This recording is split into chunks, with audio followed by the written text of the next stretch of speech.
초반이고요. 오늘 1주차 강의죠. 한번 시작을 해볼게요. 제 소개를 아주 간단히 하면 10년 정도 투자했고요.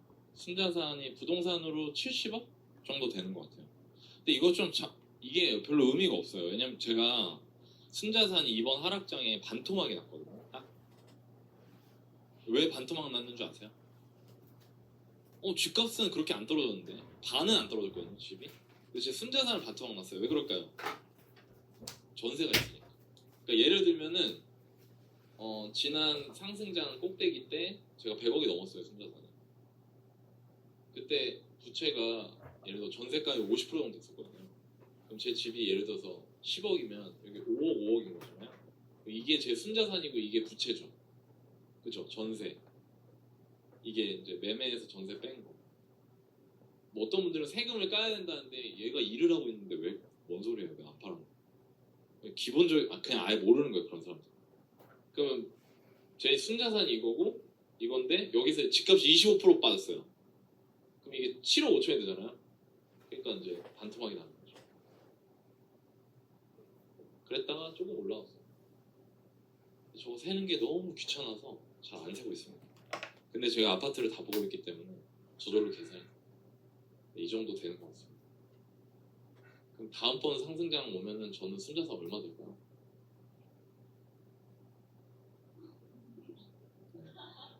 가만히 있어도 그냥 그냥 가만히 갖고만 있어도 되니까.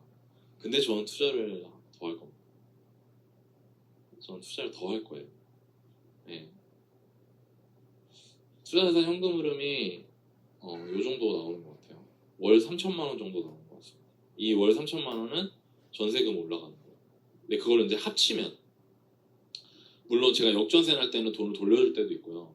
전세 폭등기에는 전세금이 엄청 많이 돌아서 제가 전세 코로나 터지고 임대차법 나온 다음에 한 2년 동안 현금이 2년간 15억 정도 돌았어요.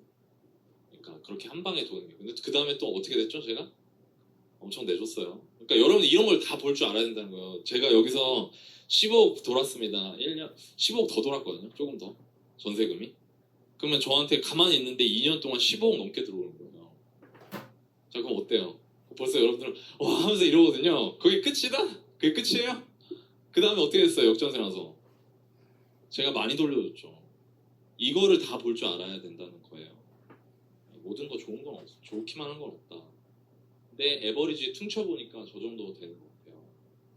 거래 경험은 제가 100건이라고 써놨는데 그냥 모르겠어요. 너무 많아요. 못 세요. 셀 수가 없어요. 그리고 요즘에는 제가 직접 거래를 하러 안 가고 원격으로만 하고 있어요. 네. 너무 많이 알아보시니까 많이 불편해서 서로 불편하거든요. 그러면 그래서 그냥 제가 거래를 안 하지만 부동산 사장님 통해서 제가 다 컨트롤을 하니까. 제가 이 얘기 왜 하냐면 뭐 저는 돈이 많아요, 뭐 부자예요 이런 얘기가 아니고요. 제가 여러분들한테 할 수 있는 얘기가 엄청 많다는 거예요. 이만큼을 해왔기 때문에. 그래서 오늘 제가 겪었던 걸 바탕으로 여러분들이 내 집 마련을 하는 거에 있어서 진짜 처음부터 끝까지 제가 알고 있는 모든 걸 다 쏟아붓고 가겠습니다. 아셨죠? 그러니까 들어가기 전에 22년 8월에 어떤 지인분이 저한테 물어봤습니다. 자, 22년 8월 얼마 전이에요? 2년이 채 안 됐죠? 자, 일단 나 이때 부동산에 관심 있었다. 손 한번 들어보세요. 오케이. 나 이때 부동산 뭐 관심 없었다. 없었다 진짜. 오케이. 자, 그러면 관심이 없었던 분들을 위해서 설명을 드리면요. 2021년 9월 매기는 딱 그때 끊어졌어요. 매수 기운은 제가 돌아다닐 때. 근데 실제로 가격이 좀 빠진 하락, 이전 대비해서 하락 거래가 직전 거래 대비 가격이 떨어진 거래가 나오기 시작한 건 2021년 12월 정도? 3개월 동안 아예 거래가 없었어요. 거의 전국이. 그리고 또 거래가 안 돼요. 계속 안 돼요. 이때가 진짜 절정이었어요. 22년 8월이. 그래서 여러분들이 아파트 실거래를 보시면 어떻게 되어 있냐면요. 예를 들어서 뭐 19, 20, 21, 22, 23 이렇게 보면은 24죠 지금. 미친 듯이 올라가 이때. 그랬다가 거래가 없어요. 아예 없어요. 여기가 그냥 비어 있어요. 비어 있고 여기서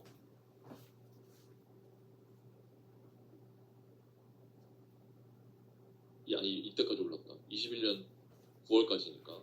그리고 이때 조금 있고요. 이때 뭐 이렇게 있고 또 거래가 없어요. 그랬다가 여기서 이렇게 그리고 지금 다시 이렇게 된 상황이에요. 그러니까 이때가 아예 그냥 없어요. 22년 8월이 딱 그때죠. 그러니까 근데 이때 요 22년 말에 4분기 이때 거래가 일어났거든요. 그리고 이게 서울에서는 이게 기본적으로 20% 이상이에요. 기본 서울 베이스. 저기 경기도 외곽이나 안 좋은 데는 이제 마이너스 30%. 진짜 단지가 정말 후졌다. 그리고 막 호재 같은 것 때문에 오버슈팅이 이게 너무 심하게 갔던 데들은 마이너스 40%까지. 그게 이 시기거든요. 이 되게 중요해요. 일단 이걸 잘 머릿속에 넣어놓으세요. 이랬는데 이때 저 지인이 저한테 물어본 거죠. 저 지인은 누구냐면 저의 임차인이었습니다. 네. 제 임차인 분들은 제가 무료 상담합니다. 그냥 물어봐요. 그냥 제가 잘 지내던 분들이면 짧게 말씀을 드리는데 저희 임차인 분 저 안녕하세요. 보통 뭐 하면 안녕하세요 임대인님 안녕하세요 그냥 이렇게 보내는데 갑자기 그날 카톡이 왔는데 안녕하세요 너나이님. 뭐지 이거? 씨 미치겠네. 사실 알고 있었습니다. 잘 보고 있었고요. 책도 봤어요. 정말 깜짝 놀랐습니다. 평상시에 잘해주셔서 좋은 분이겠거니 생각했는데 이런 사람일 줄은 몰랐어요. 한 가지 묻고 싶은 게 있었어요. 하면서 이제 막 카톡이 왔어요. 저희는 결혼한 지 신혼부부입니다. 알고 있죠? 제가. 저는 양재에 직장이 있고요. 저희 아내는 의왕에 직장을 다닙니다. 네. 이것도 알고 있었어요. 집값이 폭등해서 너무 우울했어요. 너무 힘들었고요. 결혼할 때 사실 너나님 전셋집 시세 대비 싼 데다가 임대사업자고 사람이 집주인도 잘해준다고 해서 그거에 만족하고 있었는데 갑자기 집값이 떨어지는 거예요. 그래서 이거 사야 되나라는 생각이 들었습니다. 그리고 저는 마음에 드는 집을 살 수도 있을 것 같아요. 그 집은 이렇습니다. 9억 7천까지 갔던 게 6억 5천에 나왔어요. 전 3억이 있습니다. 그러니까 옛날에는 그 집이 9억 7천이니까 6억 7천 대출을 내야 되잖아요. 근데 지금은 어때요? 3억 5천 대출 내면 되는 거예요. 그러니까 갑자기 사야 되나라는 생각이 드는 거죠. 이거 이해되죠? 저희는 월 800을 벌고요. 둘이 250만 원을 씁니다. 이 친구 대기업 다녔거든요. 너무 착하게 생겼어요. 곰돌이 같이. 네, 그 기억이 제가 남더라고요. 제 이때는 직접 가서 계약했었거든요. 돈도 아끼고. 그런데요. 여기까지 되게 좋았어. 근데 갑자기 그런데요. 더 떨어질 것 같아서 고민이 돼요. 더 떨어지면 어떡하죠? 샀다가? 똑같죠? 여러분들하고 똑같은 사람이라 이거예요. 저는 어떻게 하면 좋을까요? 그러면서 저한테 사실 말은 안 했지만 통화를 했는데 계속 시점을 물어보는 거예요. 그리고 제가 우리 저기 임차인님은 제가 그 도산 줄 아시나 봐요. 제가 그 얘기를 했어요. 제가 도산 줄 아시나 봐요. 혹시 그런 어떤 그런 시그널? 타이밍? 이런 거 없나요? 그걸 계속 물어보는 거예요. 이분이. 저는 얘기를 했죠. 나 같으면 산다. 내가 당신이면 사겠다. 안 샀습니다.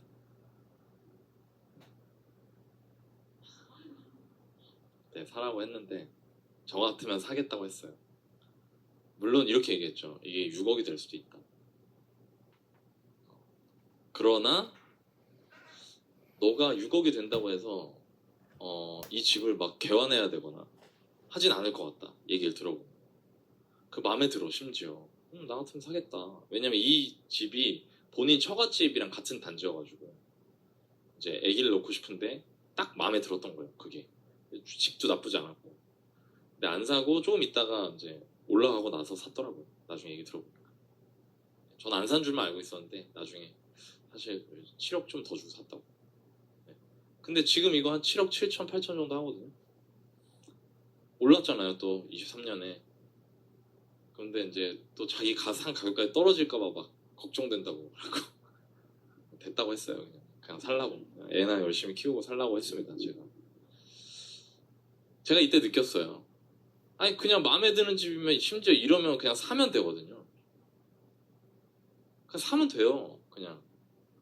근데 이것뿐만 아니라 이런 것도 이제 손해보기가 싫은 거예요. 그리고 나아가서는 이런 것도 어려워요. 내가 이 집을 사도 되나? 이런 집을 사도 되는 건가? 이런 고민도 되게 많이 하더라고요. 그래서 제가 이때 딱 느꼈습니다. 내 집 마련은 그냥 내 집 마련에 대한 고민은 이게 전부 다예요. 내가 손해보지 않으면서 만족스러운 집에 살 수 있다라고 하면 진짜 베스트거든요. 이거를 할 수 있게 강의를 구성했다 이겁니다. 이 두 가지를 여러분들한테 이 두 가지 가치를 드릴 수 있게. 예. 무조건 이기는 거예요. 여러분들이 제가 말씀드린 그 기준을 막 하는 게 아니고 그 기준대로 그리고 여기서 배운 대로 마인드셋을 하고 돈이나 상황을 준비를 하고 내 집 마련을 한 상태에서 오래 가면 이기는 거예요. 그거를 알려드릴 거예요. 오케이? 자, 이거를 아는 게 반이고요. 아는 게 반이에요. 들어서 머릿속에 집어넣고 이해하고 아는 게 반이고요. 아는 대로 하는 게 반이에요. 이 두 가지는 엔드예요. 이 두 가지가 다 안 되면 안 돼요. 그럼 여러분들은 이런 다짐을 해야 돼요. 나 여기서 배운 대로 한다. 그게 중요합니다. 아시겠죠? 좋아요. 그럼 한번 배워볼게요. 이제. 강의의 목적은 그래서 일단은 여러분들이 기본적으로 알아야 될 게 있어요. 지금 시점에. 이거는 알아야 돼요. 이거는 살면서 알아야 돼. 이거는 그냥 대한민국이 아니고 그냥 자본주의 국가에 사는 사람이면 그냥 다 알아야 돼요. 근데 그런 걸 모르고요. 우리 주변에는 이런 걸 모르는 사람들 목소리가 너무 커요. 그러니까 모두가 휘둘리는 거예요. 그래서 제가 그걸 알려드릴 거예요. 두 번째는 이제부터 본격적으로 내 집 마련 얘기를 할 건데 저는 모든 일이 순서가 정해져 있다고 생각하거든요. 모든 일에는 순서가 정해져 있어요. 근데 그 순서를 안 지키는 거에서부터 일이 꼬이기 시작해요. 그죠? 다 정해져 있잖아요. 여러분들 물 마시는 순서 정해져 있어요? 안 정해져 있어요? 봐봐요. 컵을 챙겨. 컵을 놔둬. 냉장고 문 열어. 물병 꺼내. 물 따라. 놓고 잡고 마시면 돼요. 이게 순서죠? 근데 갑자기 어떤 미친놈이 냉장고 문을 열고 물병을 꺼내서 그냥 따라. 그 다음에 컵을 그 위에다 놔. 돼요? 안 돼요? 안 되죠. 이게 우스갯소리로 한 얘기지만 내 집 마련을 그렇게 한다는 거예요. 사람들이. 얼마나 황당해요. 이걸 해야 될 거를 먼저 안 한다 이거예요. 왜? 빨리 물 마시고 싶으니까. 이게 제가 웃으면서 얘기했지만 이게 웃길 일이 아닙니다. 되게 많은 사람들이 엄청나게 바보 같은 짓을 하거든요. 순서가 있어요 일단. 그 순서를 알아야 돼요. 먼저. 자, 순서를 알았으면 그 다음에 뭐가 필요하냐? 각 순서마다 어떻게 하는지가 필요해요. 그 기준들이. 예를 들어서 냉장고 문을 열 거면 어느 정도 힘으로 당겨야지 냉장고 문이 적당히 열리는지. 막 이렇게 잡아 당기면 어떻게 돼요? 그냥 냉장고 문 박살 나잖아요. 물 따를 때도 어느 정도로 따라야 돼. 이게 팍 따르면 어떻게 돼요? 물 넘치죠? 그게 기준이거든요. 각 단계마다의 방법들이 있어요. 그것도 알아야 돼요. 그것도 얘기할 거예요. 네 번째가 기술이 좀 필요해요. 이 기술은 예를 들면 여러분들은 부동산에 안 가서 부동산 사장님들을 잘 몰라요. 근데 부동산 사장님은 어때요? 하루에도 몇 번씩 여러분들 같은 사람들을 많이 보죠. 그러니까 어떻게 되냐면 기술적 불균형이 있는 거예요. 그러니까 즉 여러분들이 뒤통수 맞거나 호구될 확률이 기하급수적으로 높아요. 그 용산에 옛날에 요즘엔 용산 이런 거 없죠? 용팔이란 말 알아요, 여러분들? 몰라요? 옛날 이제 제 세대에는 용팔이라는 말 잘 아는데 용산에 이제 MP3나 핸드폰 옛날 그 박물관 가면 있는 거 있잖아요. 이렇게 열어서 여보세요 하는 거 안번 스마트폰 말고 그거 썼었는데 저 어릴 때 대학 때 거기 가면은 얼마까지 생각하고 오셨어요? 막 이런 말도 안 되는 소리를 한단 말이에요. 그게 말이 돼요? 얼마? 그럼 네가 10만 원을 생각했으면 10만 원 해주고 100만 원을 생각해서 100만 원 준다는 얘기잖아요. 그죠? 그런 사람들하고 협상해서 이길 수 있을까요? 어렵죠. 근데 몇 가지만 알면 손해는 안 볼 수 있어요. 특히 부동산은. 그래서 제가 그런 걸 알려드릴 거예요. 현명한 내 집 마련을 하고 그리고 또 내 집 마련뿐만 아니라 내 집 마련을 하나 잘 해놓으면 왜 그런 분들 있죠? 그 동네에 은근히 부자인 아줌마들. 그런 아줌마들 보면은 집이 2개씩 있거든요. 자기 살 집이랑 집을 하나 더 해놨어요. 나중에 그런 거 할 수 있잖아요. 여러분들 내 집만 하고 나서. 그럴 때 써먹을 수 있는 입문자용 부동산 재테크 내용을 여러분들한테 잘 전달하는 게 목적입니다. 강의는 1, 2, 3주로 구성이 되어 있고요. 1주차는 오늘 저하고 상식이랑 기본적인 과정에 대한 얘기를 할 거고요. 2주차는 이제 여러분들이 그런 게 어려워요. 이걸 사도 될까? 이런 집 사도 될까? 왜냐면 여러분도 제가 유튜브나 이런 데서도 얘기하고 여러분도 느낄 거예요 아마. 이런 집을 사도 될까? 이런 게 옛날보다 점점 사람들이 고민을 많이 해요. 그럴 수밖에 없죠. 왜? 이제 집 잘못 사잖아요 여러분. 그거 진짜 재앙이에요 재앙. 이제 진짜 큰일 나요 진짜 집 잘못 사면. 점진적 우하향하는 애들이 나올 거거든요. 그리고 이미 있어요. 사람들이 모를 뿐이지. 이미 그런 집들 많아요. 전국 찾아보면. 그러니까 그런 걸 어려워하더라고요. 그런 거를 어느 정도 판단할 수 있는 기준을 드릴 거고, 이거는 자모님이 자은가 모음님이 강의를 하실 거고, 3주차에 이제 현장에 가는 거. 제가 기술 전수를 하는 거예요 여러분들한테. 뭘 어떻게 보고 어떻게 협상하고 어떻게 해야 막 2천 3천씩 깎아서 집 살 수 있고 이런 거를 말씀을 드릴 겁니다. 이렇게 구성이 되어 있고요. 오늘은 1주차니까 이 내용을 다루겠습니다. 이 내용은 이렇게 세 꼭지로 구성이 되는데요. 부동산 기초 상식. 일단 지금 집 사도 됩니까? 이거를 여러분들이 엄청 궁금해하거든요. 그리고 제가 여러분들한테 명확하게 기준을 드릴 거예요. 그러니까 이 상황이 되는 집을 사라 이렇게. 그게 아니면 사지 마라 라고 말할 겁니다. 그러니까 이게 어찌 보면 되게 중요한 얘기고요. 이거를 여러분들이 그냥 외우는 게 아니고 이해하면 그러면 여러분들이 나중에 시간이 지나도 또 뭐 갈아타기라든 두 번째 집을 사든 이걸 할 때 이거에 빗대어서 생각해 볼 수가 있어요. 그래서 이걸 이해하시는 게 중요해요. 두 번째는 인구 얘기를 좀 할게요. 이 얘기를 안 할 수가 없어요. 일단 이 얘기는 반드시 해야 돼요. 그 다음이 내 집 마련 기본인데 여기서 가이드라인이라고 이게 뭐냐면 아까 제가 단계가 있다 했죠? 저는 내 집 마련의 단계를 7단계로 구성해 놨거든요. 그 7단계를 해나가는 거예요. 어떻게? 순서에 맞게. 제가 아까 얘기했잖아요. 이 순서가 뒤틀리면서 사람들이 결과가 엉망이 된다고. 순서에 맞게 1단계부터 7단계까지 여러분한테 일단 알려드릴 거예요. 그 다음엔 어떻게 하냐? 당연히 1단계엔 뭐하고 2단계엔 뭐하고 3단계에 뭐하고 이런 식으로 들어가겠죠? 오늘 그 1단계가 내 집 마련 방법을 선정하는 거예요. 이게 1단계입니다. 1단계 2단계가 예산을 확인하는 거예요. 2단계가 3단계가 후보 지역을 선정하는 거예요. 내 예산에 맞는 지역을 찾는 거예요. 지역과 단지까지 이렇게 접근해야 되거든요. 그래서 이것까지 할 거예요. 7단계 중에 3단계까지 한다 이 말이에요 오늘. 그리고 이거는 제가 보너스 트랙으로 제가 보험회사 다녔었거든요. 그래가지고 요거는 좀 보너스로 제가 말씀을 드리겠습니다. 왜냐면 여러분들은 보험을 또 너무 많이 내요. 자 일단 처음 들어가 볼게요. 그럼 집사도 괜찮냐 지금. 이 질문을 좀 더 깊게 들어가 보면 너무 많이 올랐다가 이제 좀 떨어진 것 같은데. 그러니까 이 얘기 뭐냐면 내 마음에 들게 안 떨어졌다는 얘기예요. 맞죠? 그죠? 더 기다려야 될까? 이거잖아요. 제가 몇 개 뉴스 같은 거 좀 보여드릴게요. 보세요. 3,400가구에 이르는 대단지로 강남권 대표 아파트인 반포자이.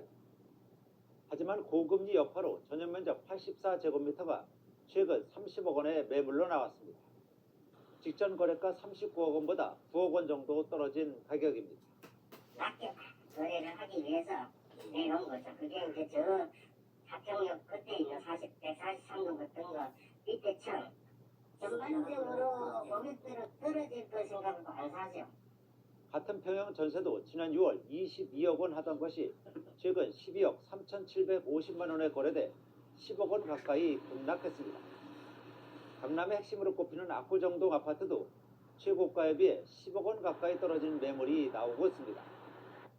서울 잠실과 경기도 과천, 수원, 광교, 광명시 아파트 등도 10억 원 가까이 급락하거나 반값에 거래되는 등 집값 하락세는 점점 가팔라지고 있습니다. 잇따른 금리 인상으로 거래 절벽이 심화하면서 가격 하락세가 지속될 것으로 보입니다. 서울 강남권 등 고가 아파트 시장에서도 가격 하락폭이 커질 전망입니다. 실제로 지난달 서울을 비롯한 수도권과 전국 아파트값은 모두 2% 넘게 떨어지며 2003년 조사 이후 최대 낙폭을 기록했습니다. 2008년 금융위기 때보다도 더 떨어진 것입니다. 아파트 전셋값도 서울, 수도권 전국 모두 2% 넘게 떨어지며 역대 최대 수치를 갈아치웠습니다. 이런 가운데 은행권 주택담보대출 변동금리의 기준이 되는 코픽스가 한 달 만에 0.36%포인트 올라 4.34%를 기록해 2010년 이후 최고치로 치솟았습니다. 급기야 윤석열 대통령도 부동산 시장 연착륙을 위해 부동산 규제를 과감하게 풀겠다고 약속했습니다.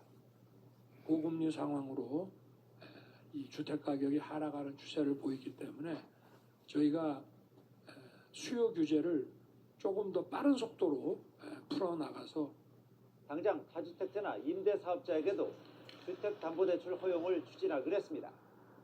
하지만 전문가들은 이 정도로는 부족하다는 평가입니다. 지난 2008년 글로벌 금융위기를 능가하는 부동산 불안 조짐이 나타나고 있기 때문에 재건축, 금융, 세금 등 선제적이고 전방위적인 규제 완화 조치가 필요해 보입니다. 정부가 부동산 시장 경착륙을 막기 위해 추가로 어떤 대책을 내놓을지 관심이 쏠리고 있습니다. YTN 이동호입니다. 뉴스가요. 언제 거냐면 2022년 12월입니다. 제가 아까 얘기했었죠. 이렇게 거래 아예 한동안 아예 없다가 2022년 늦가을 10월, 11월 이때부터 조금씩 저점 거래들이 찍혔었거든요. 그리고 지금 시간이 얼마 지났냐면 1년 4개월 지났네요. 이때부터. 그러면 지금 저 반포자에 아까 30억에 나왔다 했잖아요. 이거 얼마 정도 나올까요, 지금? 한번 찾아보세요, 지금. 한번 찾아봅시다, 우리. 찾아보면서 해봅시다. 반포자이 사평역 위쪽에 있는 거고요. 찾아보세요. 84제곱미터 매매 누르시고요. 낮은 가격 순으로 누르시고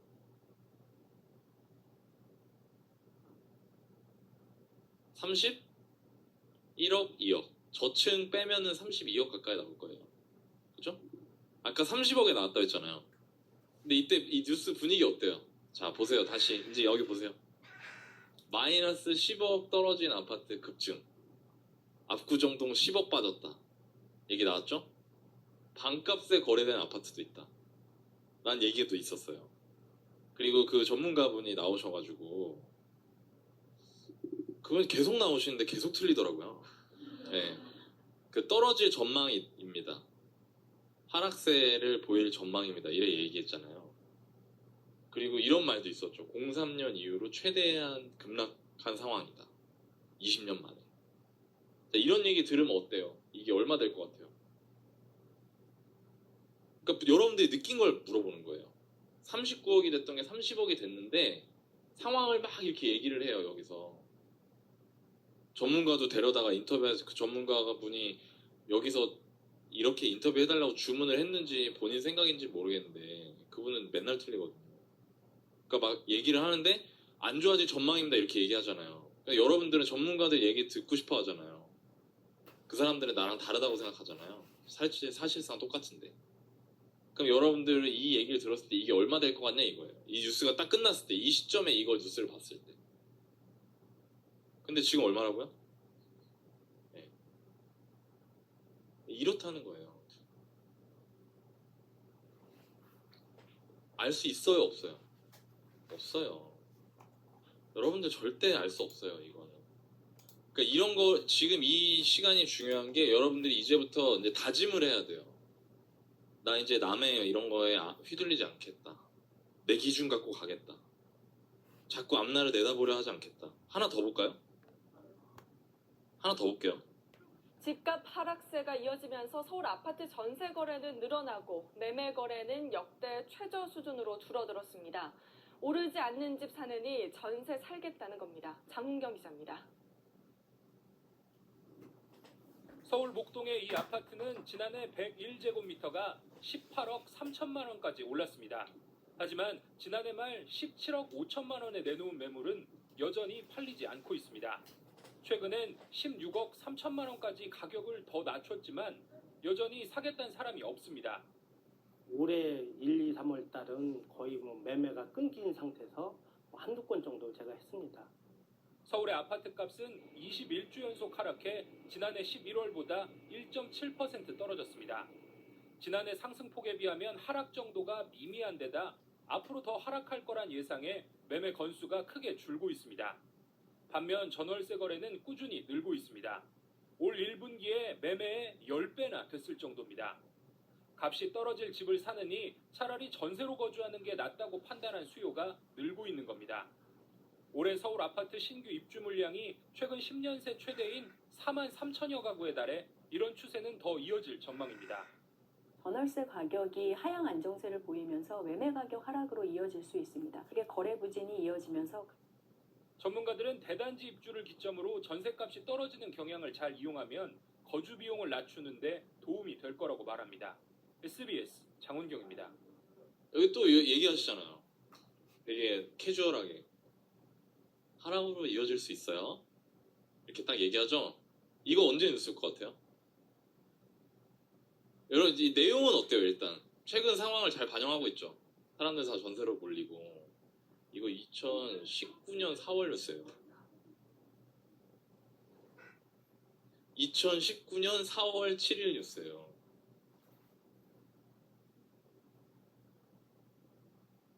어떻게 됐어요, 이 뒤로? 이 뒤로 2배 올랐어요. 여러분들이 이런 걸 보면서 본인은 공부를 하나도 안 하면서 이런 거 그냥 소파에 누워가지고 보면서 남편이 혹은 와이프가 우리 집 사야 되는 거 아니야? 혹은 우리 좀 더 기다려야 되는 거 아니야? 라고 얘기하는데 야 봐봐 이거 봐 상황이 이런데 생각이 있어? 그냥 전세 가. 아니면 야 지금이라도 급하니 무슨 답답한 소리 하고 있어 빨리 집 사야지. 이렇게 하는 거 자체가 말도 안 되는 짓을 하는 거예요.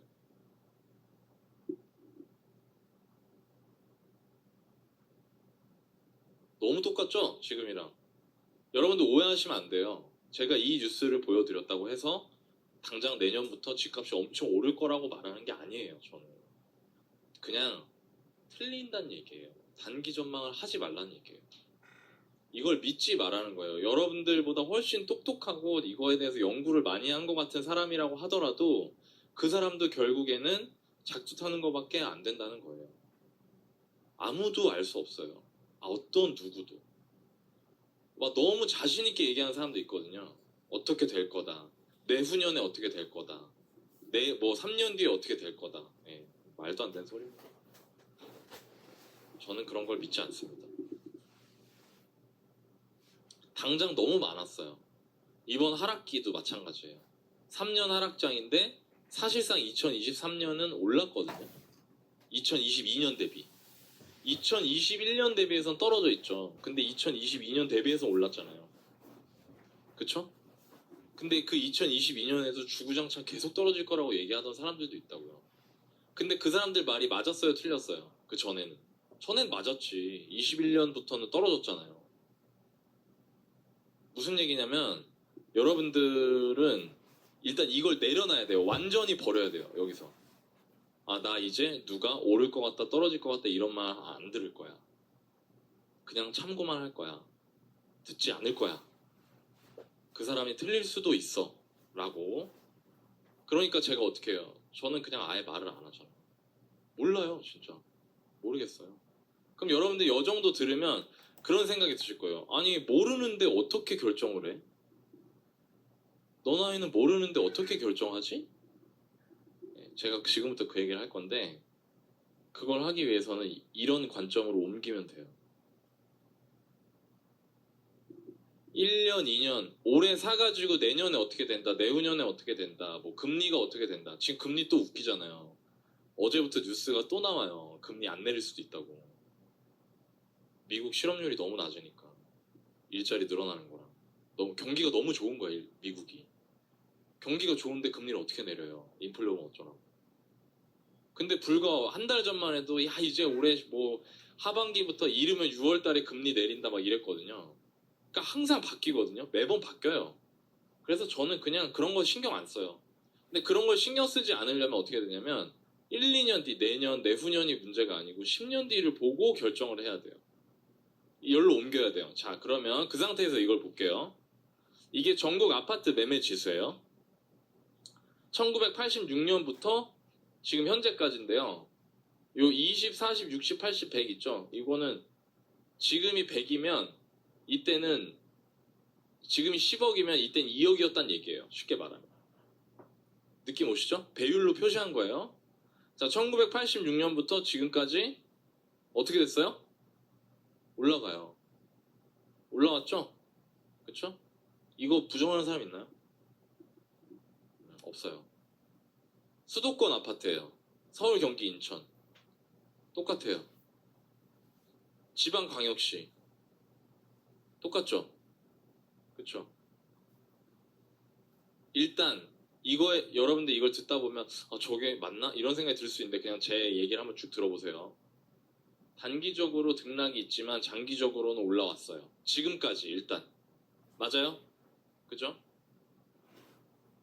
왜 그럴까요? 일단 왜 그런지부터 봅시다. 왜 그럴까? 집은.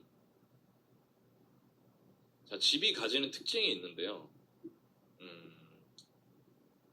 우리가 살아가면서 사용하거나 이용하거나 막 이런 것들, 모든 것들은 다 정확하게 이 원 안에 포함돼요. 이 파란색 원은 필수제예요. 필수제는 살면서 필요한 거예요. 여러분들 쓰고 있는 안경, 여러분들 입고 있는 옷, 여러분들 신고 있는 신발, 가방 이런 것들 그런 거 전부 다 필수제예요. 없으면 살 수가 없어요. 그리고 또 다른 물건들도 있어요. 이거는 이제 내가 사본 적이 있느냐 없느냐로 따라 달라지겠죠. 필수제가 아니니까. 그게 뭐냐면 투자제예요. 이 빨간색 원. 투자제는 그거예요. 그냥 내가 사서 비싸게 팔기 위한 게 투자제예요. 제가 예를 들어서 주식 같은 게 대표적이겠죠. 주식, 증권, 여러분들 주식 사가지고 증권사에 전화해서 나 지금 삼성전자 주식 샀으니까 삼성전자 증권 우편으로 보내달라고 하는 사람 있어요? 필요하다고? 없죠. 필요 없잖아요. 그냥 내가 사서 팔기 위해서 하는 거잖아요. 필수제가 생필품, 제가 좀 전에 얘기한 투자제가 주식 같은 거예요. 그리고 눈치가 빠른 분들은 아시겠지만 이 가운데 들어가는 게 집이에요. 그 얘기는 뭐냐면 집의 가격은 생필품의 가격과 주식 같은 이런 투자제의 가격을 모두 다 반영하고 있어요. 가격의 움직임을. 그걸 한번 제가 말씀드려 볼게요. 생필품 중에 저한테는 없어서는 안 되는 생필품이 그 새우깡이거든요. 매운 새우깡. 매운 새우깡 가격 한번 볼까요? 2017년까지인데 이거 지금은 얼마죠? 1,500원, 1,700원이에요? 또 올랐어요? 1,500원이던데? 얼마 전에 편의점에서 뒤에 이렇게 보니까 심지어 2014년에 1,100원이었는데 400원 또 오른 거예요. 10년 만에 40% 올랐죠? 그죠? 근데 이게 원래 얼마였어요?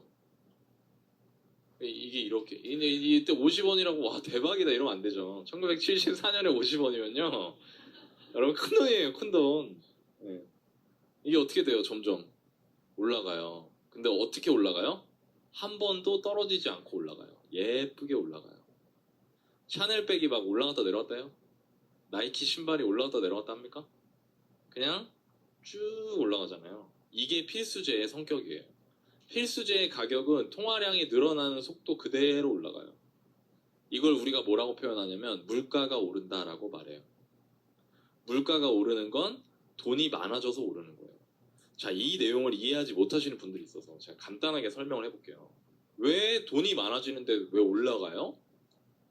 자, 극단적으로 표현해볼게요. 섬이 있어요. 섬에 여기 이렇게 너나이라는 애가 살고 있어요. 혼자. 그리고 이 섬에는 500원짜리 하나가 있어요. 그리고 여기에 사과가 하나가 있어요. 이 사과만 사고 팔 수 있어요. 나머지는 아무것도 없어요. 그러다 어느 날 갑자기 여기에 뭐 다른 분이 오셨어요. 2명이 된 거예요, 주민이. 얘가 저한테 사과를 사고 싶어요. 이 섬 안에 돈이 얼마 있어요? 그러면 이거 사과 줄래? 그럼 제가 뭐라고 할까요? 돈 줘야지 주지? 그래? 얼마 필요한데? 이 섬 안에 있는 거는 돈은 500원이 전부고 살 수 있는 건 이게 전부니까 나한테 500원 줘. 그럼 이게 얼마예요? 500원이죠. 근데 시간이 지났는데 갑자기 주기적으로 여기 은행이라는 배가 와요. 얘가 여기에 돈을 던져. 100원씩. 또 돌아와. 한 바퀴 돌고 또 100원 또 던져. 그럼 점점 돈이 어떻게 돼요? 이 섬 안에. 늘어나죠. 근데 여전히 사과는 하나예요. 그러면 이제 제가 얘한테 샀단 말이에요. 얘한테 다시 팔고 싶어요, 사과를. 야, 너 내 사과 살래? 그래. 얼마에? 내가 700원 줄게. 왜? 돈이 늘어났으니까. 만약에 500원 준다고 하면 얘가 살까요, 안 살까요? 안 사겠죠. 이 원리인 거예요. 돈이 자꾸 늘어난다고요. 돈이 자꾸 늘어나요. 돈이 어떻게 늘어나요? 너나님, 전 돈 늘어나는 걸 본 적이 없어요. 에? 저는 경험이 없어서 와닿지가 않아요. 돈이 어떻게 늘어나냐면요. 은행이 예금을 받은 걸 대출을 해주잖아요. 그러니까 돈이 자꾸 도는 거예요. 그렇게. 무슨 얘기냐면 제가 은행이고요. 여기 계신 분이 저한테 돈을 100원을 맡겨요. 그럼 제가 그 돈을 가만히 들고 있어요? 들고 있으면 제가 손해예요, 이득이에요? 손해죠. 왜 손해예요? 내가 여기 돈 받을 때 뭘 약속해요? 이자 2% 드릴게요? 한단 말이에요. 그럼 내 마음이 어때? 조바심이 나. 그래서 이 돈 100원 가지고 어떻게 하지? 그런데 저쪽에서 돈이 너무 없네. 어떡하지? 막 이러고 있어요. 싹 가가지고 얘기하는 거예요. 제가 100원 빌려드릴까요? 진짜요? 네, 대신 3% 이자 주세요. 좋아요. 그럼 여기 돈을 빌려줘요. 그럼 잘 보세요, 여러분. 실제로 돈은 얼마예요? 100원이죠? 저분한테도 요구불이익은 100원이 있죠. 이분은 지금 100원 어떻게 하고 있어요? 쓰고 있잖아요. 그럼 돈이 얼마가 된 거예요? 200원이 된 거예요. 이게 계속 도는 거예요. 이게 돌면서 돈이 늘어나요. 그 돈이 늘어난 걸 그대로 우리가 쓰고 있는 생필품이나 이런 데 명목으로 표시되는 가격이 올라가는 거예요. 그러니까 이게 기본적인 자본주의의 원리예요. 이거를 이해를 못하면 안 돼요. 그렇기 때문에 새우깡 가격이 올라가는 거예요. 새우깡이 처음 나왔던 1974년보다 2014년 또 이때부터 10년 지난 지금 2024년 현재 세상에 돈이 더 많기 때문에 같은 새우깡을 사려면 더 큰 돈을 줘야 되는 거예요. 이해되세요? 오케이?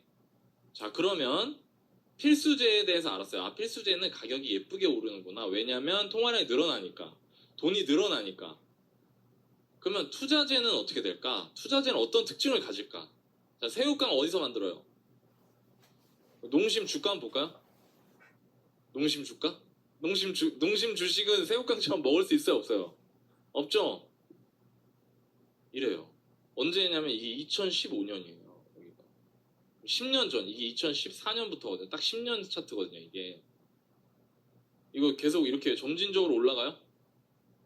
이거 어떡하냐, 이거. 이거 어떻게 해, 이거. 이때 하더라.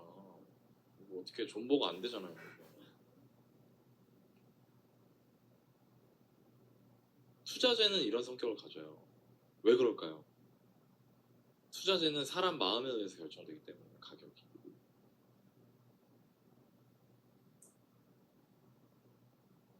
지 멋대로 움직인다 이거예요. 함부로 장기적 우상향을 장담할 수 없다 이거예요. 100% 투자재. 주식 투자가 그래서 어려운 거예요, 부동산보다.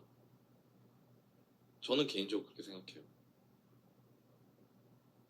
그럼 이거를 제가 이제 사례로 얘기했으니까 실제로 볼게요. 이게 이 파란색 선 있죠? 이 파란색 선 먼저 보세요. 이게 소비자 물가지수예요. 소비자 물가지수 진짜 어떻게 올라가요? 진짜 자로 된 것처럼 올라가죠. 이 속도로 돈이 풀리거든요.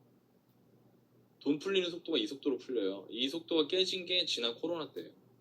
코로나 때 어마어마하게 풀렸어요. 이때를 압도하는 수준으로. 근데 사실 뭐 장기간 에버리지를 보면 이 정도로 이렇게 자로 잰 듯이 올라가요. 근데 이 아파트들 보세요. 이게 서울이고요. 빨간 게 초록색이 대전이고 이 보라색이 부산이거든요. 얘는 어떻게 돼요? 막 몰릴 때는 어떻게 돼? 사람들 막 미쳐 날뛸 때 어떻게 돼요? 가격이 물가 상승보다 어떻게 돼요? 압도하면서 올라가죠. 그랬다가 너무 많이 올랐나 하면 이게 쭉 빠져요. 그랬다가 너무 많이 떨어졌나 하면 다시 따라잡아. 그러면서 이 파동을 그리면서 장기적으로는 이 물가 상승하고 키를 맞춰서 가는 거예요. 이 두 가지 다 갖고 있다는 거예요. 출렁거림과 우상향을 다 가지고 있다는 거죠. 이게 집이 가지는 특징이에요. 이걸 일단 이해해야 돼요. 그러니까 이 말은 맞는 거예요. 부동산은 우상향한다. 맞아요. 틀린 말이 아니에요.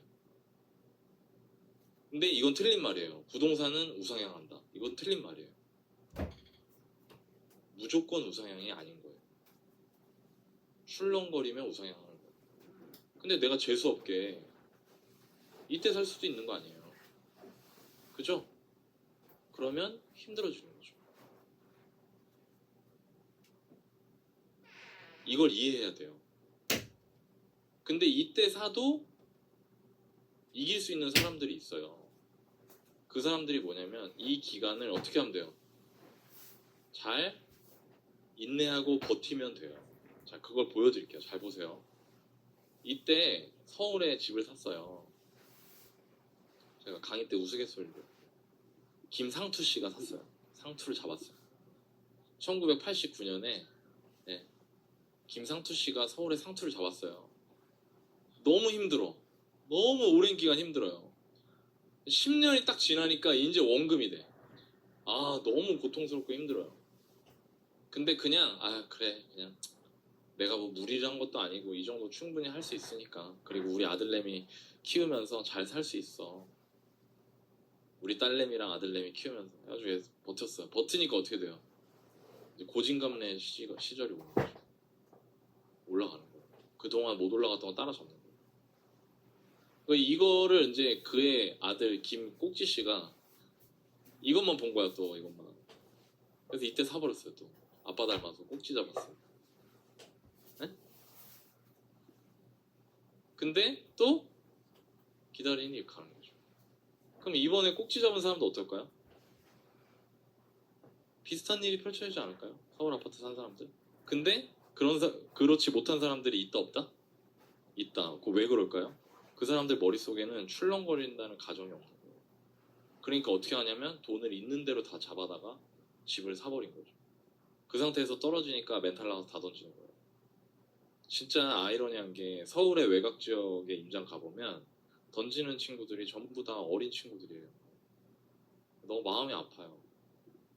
댓글에서 엄청 비아냥거리잖아요. 사람들이 네가 뭐 욕심내다 어쩌고저쩌고 막 그러잖아요. 근데 저는 그런 생각이 들어요. 걔들이 그걸 알고 했을까요? 못 배운 거지. 배울 기회가 없으니까. 그 똑같은 시기에 그 집을 샀는데 꿋꿋이 버티는 애들이 있는가 하면 던져버리는 애들이 있거든요. 근데 버티는 애들은 나중에 이기는 거예요. 그런 사람들이. 이런 특징을 가지고 있는 걸 여러분들이 아셔야 돼요. 일단 집에 대해서 지금 사냐 마냐 결정하려면 다른 지역도 똑같아요. 대전, 부산은 좀 길었죠. 이때 90년대. 결국에는 단기적으로는 집값을 예상할 수 없어요. 그렇지만 장기적으로는 내가 산 것보다 비싸져요. 물론 여기 전제 조건이 하나 더 필요해요. 그건 좀 이따 얘기할 거예요. 자, 제가 이렇게 얘기하면 이런 거죠. 정리하면 지금까지 얘기한 걸. 자, 그런데 이런 상황인데 심지어 고점 대비 가격이 20% 이상 빠진 단지가 수두룩 빽빽입니다. 그러니까 김상투 씨도 아니야, 여러분들은. 그죠? 여러분들은 김국지 씨도 아니잖아요. 그런데도 그러면 무슨 얘기냐면 지금 사서 어떻게 하면 된다? 버티는 게 아니라 그냥 살면 된다고요. 근데 그 사이에 어떻게 될 수 있어요? 떨어질 수도 있어요. 근데 그냥 살면 돼요. 근데 제가 이렇게 얘기를 하잖아요. 그러면은 여러분들이 꼭 이거 물어봐요, 이렇게. 알겠어요. 알았어요. 뭔 말인지 충분히 알겠고요. 근데 조금이라도 더 좋은 시기에 살 수 있는 방법은 없을까요? 이걸 물어봐요. 그래서 제가 이걸 말씀드릴게요. 만약에 기다리실 거면 여러분들이 매수의 명확한 기준을 설정해라. 제가 그 얘기를 할 겁니다. 여기까지 하고 잠깐 쉴 거예요. 이게 되게 중요한 내용이거든요. 자, 일단 여러분들한테 뭐 지표로 먼저 얘기를 할 건데 이 지표는 되게 부분적인 거예요. 코끼리가 장님이 코끼리 만지듯이 만지는 거라서 참고는 할 수 있지만 코끼리가 장님 만지면 죽겠다. 장님 어떡하냐. 네. 죄송해요. 네. 장님이 코끼리 만지듯이 만지는 거라 부분적인 거지만 일단은 부분적인 것부터 하고 얘기합시다. 이 차트를 제가 설명해 드릴게요. 여기 PIR이라는 개념이 있고요. 매매지수, 전세지수라는 게 있고요. 전세가율이라는 게 있어요. 그 네 가지를 한 번에 표시한 차트인데 이 노란색 보이세요? 노란색? 노란색 막대기가 PIR이에요. PIR이 뭐냐? 집값을 소득으로 나눈 거예요. PI 레이쇼 비율. 그럼 예를 들어서 집값이 5억, 소득이 5천. PIR 얼마?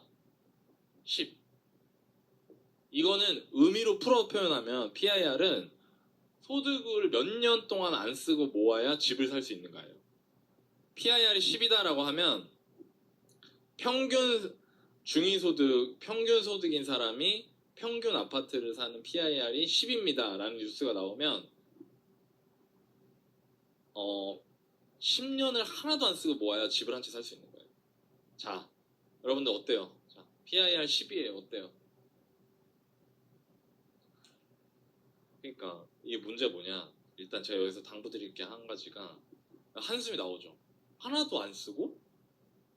아니 소득의 뭐 절반을 저축해서 10이다 이러면 내가 이해를 하겠는데 소득을 한 개도 안 쓰고 10년을 모아야 집을 하나 살 수 있다고? 소리가 나오죠. 그러면 이런 뉴스에서는 앵커가 이렇게 얘기하는 거죠. 서울에서 10년 동안 한 푼도 쓰지 않고 모아야 아파트 평균을 살 수 있어요. 평균. 신축. 니네 가고 싶은 신축 말고요. 평균 아파트요. 나이가 빠진 거. 자, 이렇게 얘기하면 댓글 뭐라고 달려요?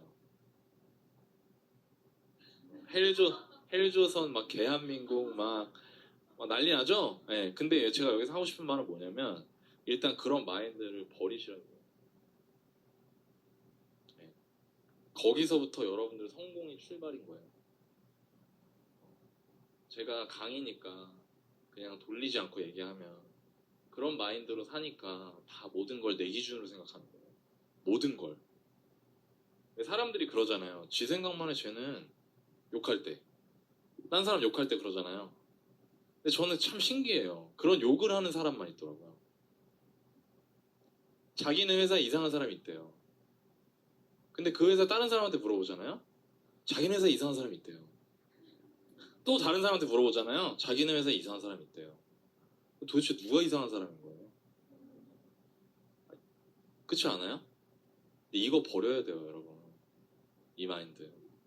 진짜 못난 마인드예요. 이거 안 돼요. 그럼 나한테 내가 10이라는 숫자를 봤을 때 와, 미쳤다. 근데 그건 이해를 해요. 저도 그랬으니까. 근데 제가 숫자를 보여드릴 거거든요. 좀 이따. 서울 아파트 PIR이 10이잖아요. 그럼 집 사야 돼요, 무조건. 네? 10년 동안 한 푼도 안 쓰고 다 모아야지 살 수 있는 집인데도 사야 된다고요? 네, 그게 엄청 싼 거거든요. 내 기준으로 보면 안 돼요. 세상 기준으로 봐야지. 제가 좀 더 와닿게 설명해 볼까요? 여러분들 회사에서 신입사원이 왔어요. 여러분들 직장생활 하시니까. 그 신입사원이 아침에 맨날 지각하고요. 그리고 일을 맡기면 일을 안 해요. 예. 그리고 심지어 뭐 이거 좀 잘못된 것 같다고 얘기를 하면은 눈을 흘기거나 그냥 울어버려. 그런 사람도 있어요. 예. 그 얘기를 들어보는 거예요. 이제 아, 얘 왜 이러지? 너 나랑 얘기 좀 하자. 얘기를 해요. 그 친구는 그렇게 얘기할 거예요, 분명히.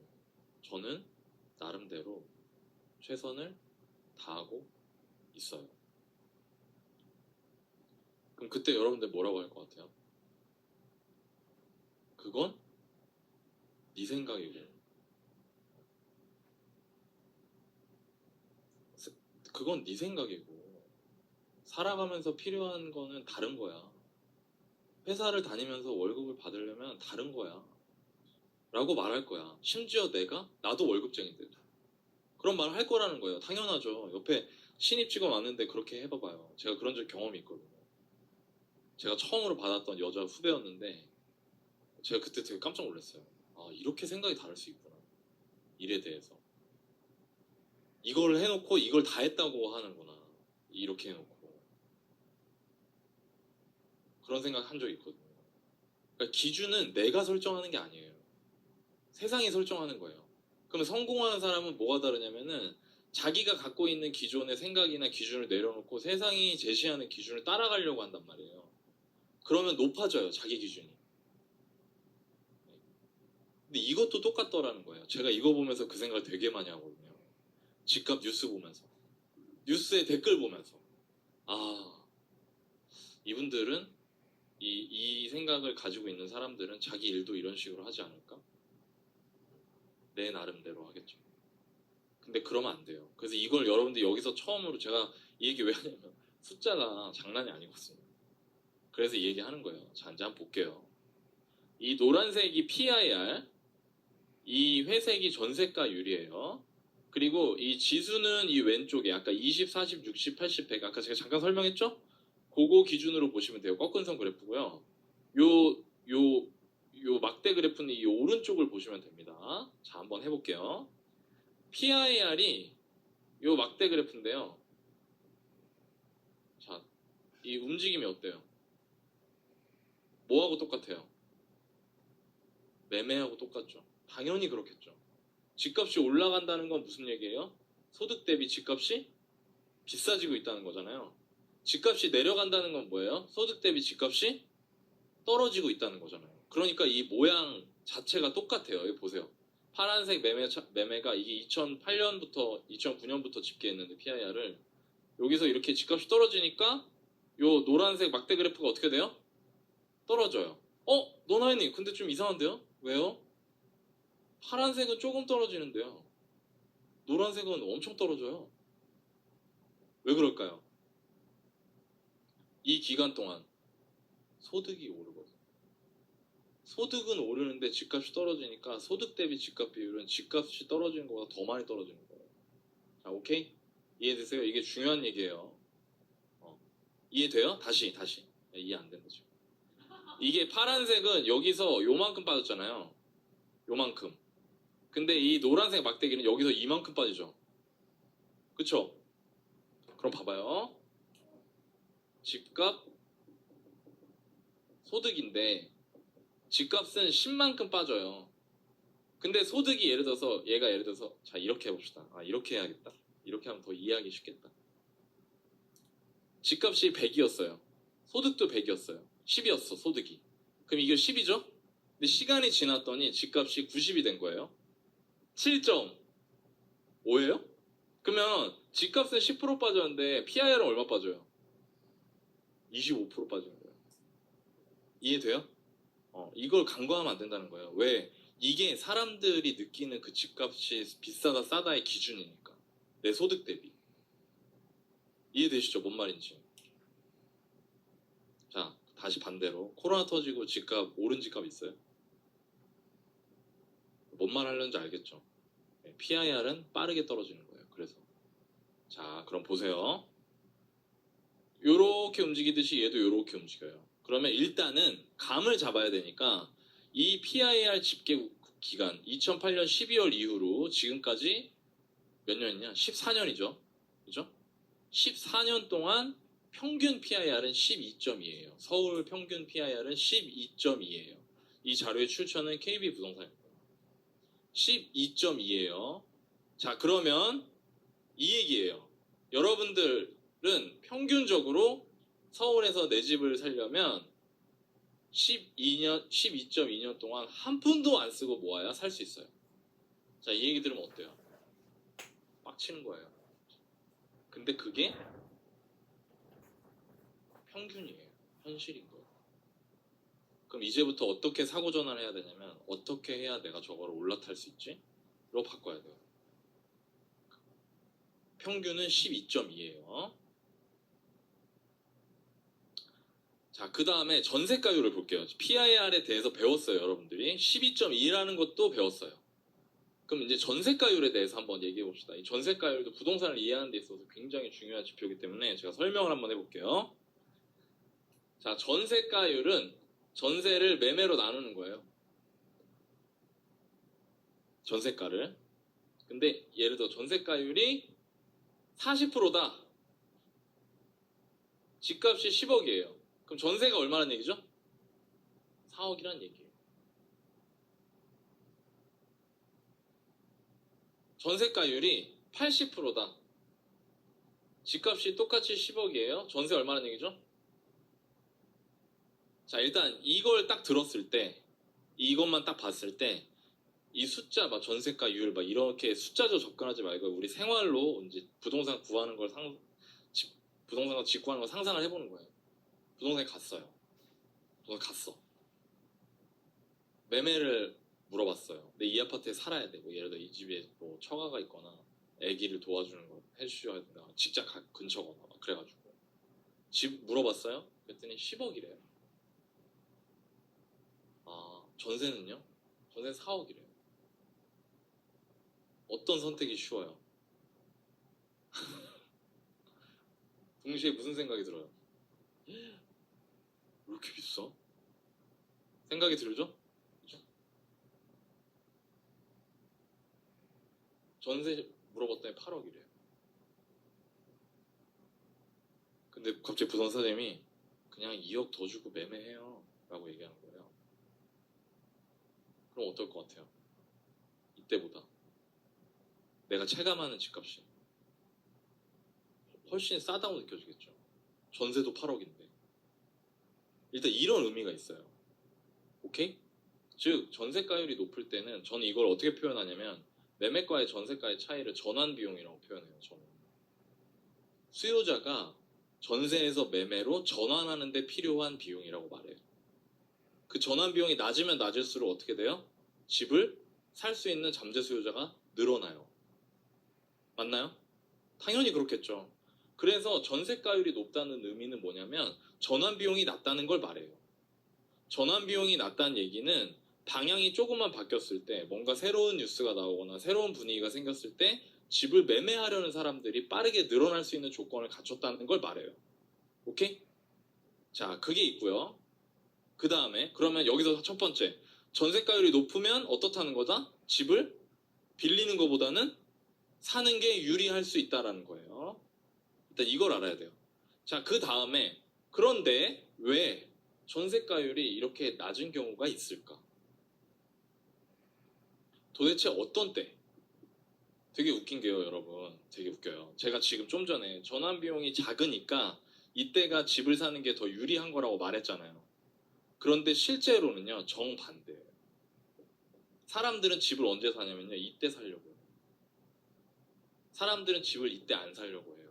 무슨 얘기지? 잘 보세요, 여러분. 이런 집들은요, 처음에 매매 4억에 전세 5억, 아니 매매 5억에 전세 4억이었거든요. 근데 이 집이 갑자기 폭등기가 와가지고 매매가 8억이 돼버린 거예요. 나 전세 4억에 살고 있는데. 그럼 어때요 이제 이 사람이? 오씨, 야 이거 가만히 있다가 이거 큰일 나겠는데? 하면서 이 사람들이 몰려들면서 이제 10억까지 가는 거예요. 이런 일이 벌어져요 실제로. 그리고 반대로 이런 일은 언제 벌어지냐면요. 전세는 8억인데 원래 매매가 15억까지 올랐었어요. 그러니까 이때 어때요? 상황이 비슷하죠? 반토막이잖아요 전세가. 근데 이 집값이 막 빠지는 거예요. 13억으로 빠졌어요. 8억이 됐어요. 자 그럼 전환비용이 7억에서 5억으로 줄었죠?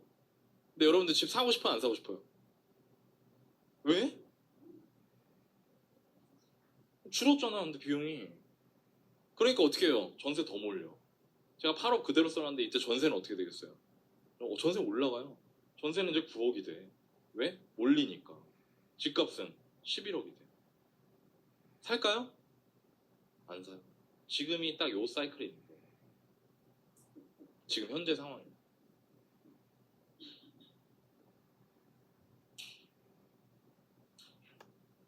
이 전세가율이 표현하는 게 이런 거라는 거죠.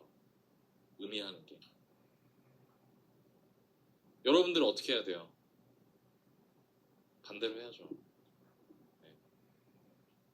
그럼 지금 전세가율이 어떻게 되겠어요? 당연히 오르는 중이어야지 제 말이 맞아요? 떨어지는 중이어야 제 말이 맞아요? 그거 볼까요? 올라가요 전세가율이. 잘 안 보이는데요 노나이님? 봐봐요. 매매가가 매매랑 전세랑 둘 다 떨어지다가 이 빨간 게 전세죠. 전세가 차트 어떻게 했어요 위로? 매매는 전세가 어떻게 되겠어요? 올라가겠죠. 지금부터 앞으로 한 2, 3년 동안이 여러분들이 내 집마련 하기 되게 좋은 시기라고 봐요 저는. 네. 시기적으로.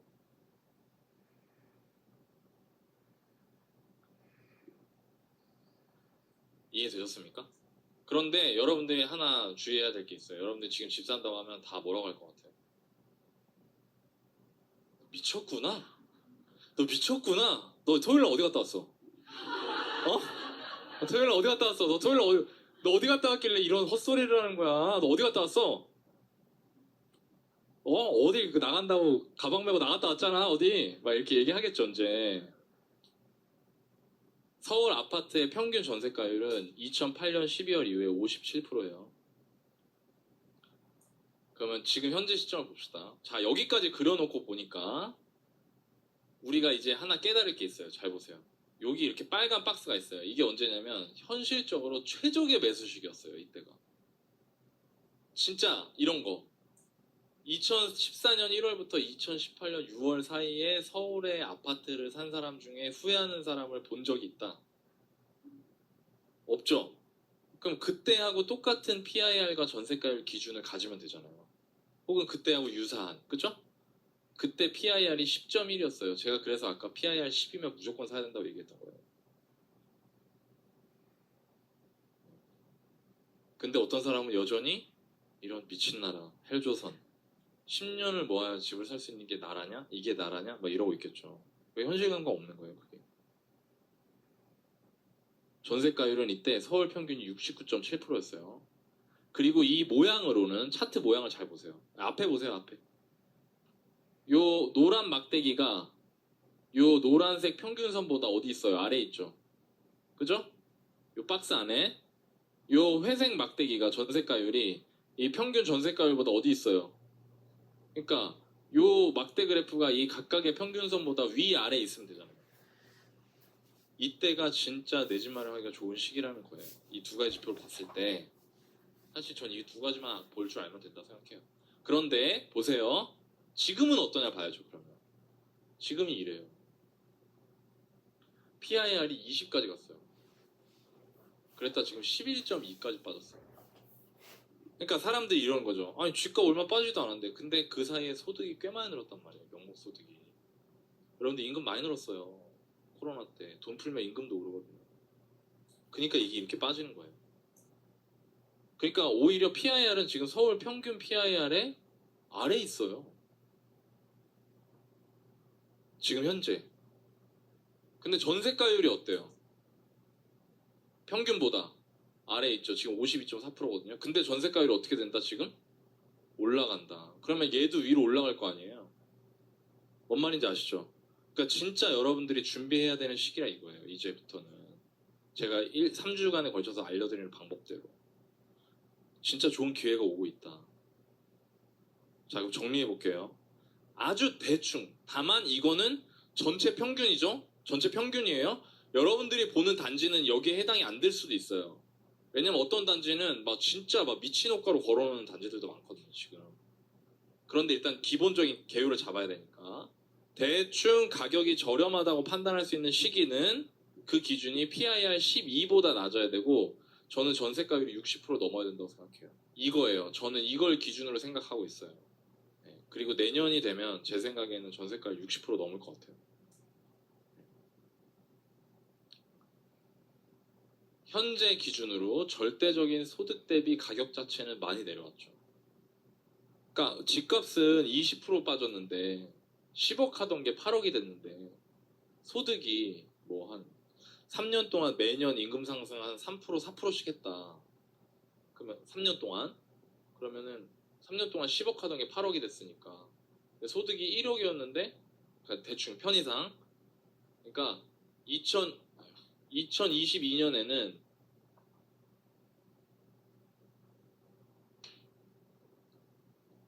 23, 24 이렇게 보는 거예요. 22년에 집값은 10억. 편의상 그냥 그렇게 해볼게요. 9억, 8억이라고 합시다. 집값. 내 임금은 집값. 임금은 1억. 1.04. 아씨. 1.04에 제곱. 아 머리 아파. 그렇게 된 거잖아요. 그러면은 PIR이 이때는 10이었는데 이때는 1.04의 제곱분의 8이잖아요. 그러니까 뭐 7. 얼마 되겠죠. 그러니까 이게 툭툭 떨어지는 거예요. 응? 오케이? 네. 자, 이 상태예요. 근데 여기서 정말 중요한 게 있는데요. 이건 평균을 뜻해요. 그러니까 단지별로 어떤 단지는 진짜 많이 빠졌고요. 어떤 단지는 별로 안 빠졌어요. 아까 반포자에 얼마 빠진 거예요? 39억에서 32억이면 7억 빠졌죠. 근데 그거 32억짜리 좀 깎을 수 있지 않을까요? 지금 가면. 지금 그 물건 제가 한 달째 보고 있거든요. 그 물건 올라온 거. 그럼 예를 들어 31억에 산다 쳐요. 그럼 39억에서 31억이면 얼마가 된 거예요? 몇 프로 빠진 거죠? 한 20% 빠졌네요. 20% 넘게 빠졌네요. 그죠? 나쁘지 않은 거죠. 반포자에 나쁘지 않아요. 근데 되게 어이없는 거 막 무슨 뭐 제가 어디 말 안 할게요. 단지 말하면 위험하니까. 요즘 호재 있는데 15억 갔던 게 지금 14억에 나와요. 경기도인데. 반포가 20% 빠졌는데. 그러니까 이런 것만 놓고 보면 이런 것만 놓고 이거 산다. 그럼 잘못된다 이 말이에요. 뭔 말인지 아시겠어요? 얘는 여전히 PIR 그대로인 거야. 얘는 가격이 거의 안 빠졌으니까. 무슨 얘기인지 아시죠? 그래서 이거는 진짜 평균만 얘기하는 거예요. 근데 여러분들은 집을 어떻게 사요? 하나만 사잖아요. 하나만. 그래서 기준을 갖고 있어야 돼요. 기준을. 제가 그 기준을 드릴게요. 해당 단지의 고점 대비 25% 이상 빠졌다. 그럼 전 사도 된다고 생각해요. 그때부터는 버티는 거예요. 그러면 보세요. 예를 들어서 잘 보십시오. 이거를 반포자에 내가 산다. 그럼 39억에 0.75. 자, 좀 도와주세요. 한 30억 정도 될 것 같아요. 25%면 30억, 29억. 그죠? 40억에 25. 그러면 30억 아래로 산다고 마음을 먹는 거예요. 나는 이 단지를. 그럼 그 다음부터 어떻게 돼요? 가서 30억 아래로 딜을 치는 거예요. 계속. 그리고 사장님한테 얘기를 하는 거예요. 30억 아래 물건 나오면 나 진짜 산다. 너나이님 반포자에 얘기하니까 약간 현실성 없어요. 그럼 이런 단지들 많아요. 서울에 이런 단지 많아요. 12억 2천까지 갔다가 8억까지 빠졌다가 지금 9억에 나와. 이런 단지들. 저는 이런 거를 8억 5천에 달라고 할 거라 이거예요. 가서 무슨 얘기인지 아시겠어요? 가격을 만들겠다 이거예요. 아 그런 건 없어요. 아 그래요 사장님 다음에 올게요. 그럼 말도 안 되는 소리예요. 그럼 말이 되는 소리가 될 때 다시 올게요. 그리고 다른 부동산 또 가는 거야. 다른 부동산 또 가가지고 얘기해. 그러면 부동산 사장님 중에 그런 사람도 있어요. 이제 물건 나올 때 됐어요. 물건 나올 물건 하나 있어요. 그거 그 집 좀 급하거든요. 그거 한번 얘기해 볼게요. 그거 나오면 연락 주세요 사장님. 저는 그냥 그날 살 수 있어요. 왜? 여러분들도 진짜 진심이니까. 나 이번에 집 살 거니까. 진짜요? 네, 저 준비됐어요. 계약금. 저 통장 2억 있어요. 바로 쏠 수 있으니까 이 가격 되면 주세요. 연락 주세요. 그렇게 해서 사면 된다. 그 다음엔 어떻게 해요? 마이너스 30% 될 수 있거든요. 근데 길게 보면 여러분들이 이기는 거예요. 이런 자료만 놓고 보면요, 여러분 시장을 오판해요. 단지마다 너무 다르기 때문에. 근데 여러분 단지 딱 하나 사는 거잖아요. 그러니까 그 단지의 고점 대비 25% 이상 빠졌는지 봐야 돼요. 그런데 여기서 예외가 되는 단지 두 개가 있어요, 서울에. 그게 뭐냐면 하나는 선사 현대 아파트라고 있어요. 그 아파트는 마이너스 25% 빠진 걸로도 가격이 싸다는 생각은 안 들어요. 왜냐면 고점이 말도 안 되게 형성이 됐어가지고. 네. 그게 20평대가 12억 넘게 올라갔었거든요. 근데 지금 8억대에 나와. 이미 마이너스 25% 이하예요. 근데 그거는 더 떨어져야 된다 생각해요, 저는. 가격이. 걔 가치 대비. 그리고 저기 등촌동에 등촌중은 7단지. 걔도 전고점이 10억을 넘었었거든요. 네. 그 두 개 단지는 오버슛이 너무 심했어요. 네. 그래서 전고점 자체가 말이 안 되게 많이 올랐었다 이 말이에요. 거기랑 이제 지금 호재에 있는 동탄이나 이런 데. 그런 데는 좀 가격이 너무 전고점 자체가 너무 많이 올랐었기 때문에 잘 모르겠습니다. 근데 나머지 단지들은 전부 다 고점 대비 25% 낮은 가격이다. 그러면 매수하고 거기서 행복하게 그냥 오래 사시면 여러분들이 이긴다 라고 말씀을 드리고 싶습니다. 아시겠죠? 네. 그럼 여러분들이 이제 분명 찾아볼 거거든요. 25% 이상 빠진 네이버 호가 기준으로 전고점 대비 25% 이상 빠진 데가 얼마나 있을까? 생각보다 많지 않아요. 지금 나온 호가로.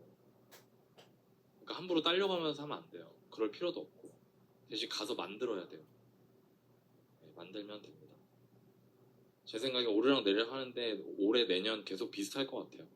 급하지 않게 가격을 최대한 깎아서. 대신 이제 이런 거 얘기하시면 안 돼요. 너나이님 제가 부동산 가봤는데요 23.78% 빠졌는데 어떡하죠? 그냥 사요. 그냥 그 정도는 해도 돼. 마음에 들면 알았죠? 네. 무슨 얘기인지 아시죠? 이 기준을 갖고 접근하셔야 돼요. 전체 단지들. 이해되십니까? 네, 이게 굉장히 중요합니다. PIR도 중요한데 내가 보는 단지, 아파트 단지의 가격이 제일 중요해요. 그리고 그거를 만들려고 노력하셔야 돼요. 네. 급하지 않게 충분히 하면서 할 수 있어요. 지금 해놓고 아까 뭐라고요? 말도 안 되는 소리 하고 있어요 라고 하면 뭐라고 하라고요? 그럼 말이 되는 시기에 다시 오도록 하겠습니다. 이거 농담이에요. 그냥 속으로만 얘기하세요. 진짜 하면은 안 돼요. 자, 여기까지 기준을 딱 잡아놓고 하겠습니다. 요거는 이거예요. 정리하면 언제 사더라도 여러분들이 잘 고른 집이 이제 기준을 충족하는 집들이죠. 그리고 서울 아파트, 제가 말한 서울 아파트 아니면 광역시의 좋은 아파트들, 이런 것들을 고점 대비 25% 이상 가격이 빠진 거 기준으로 사서 오래 여러분들이 산다. 그럼 여러분들이 이겨요. 예. 그런데 내가 만약에 앞으로도 이 방법을 쓰고 싶다. 그러면 PIR이랑 전세가율을 꾸준히 보시면 된다.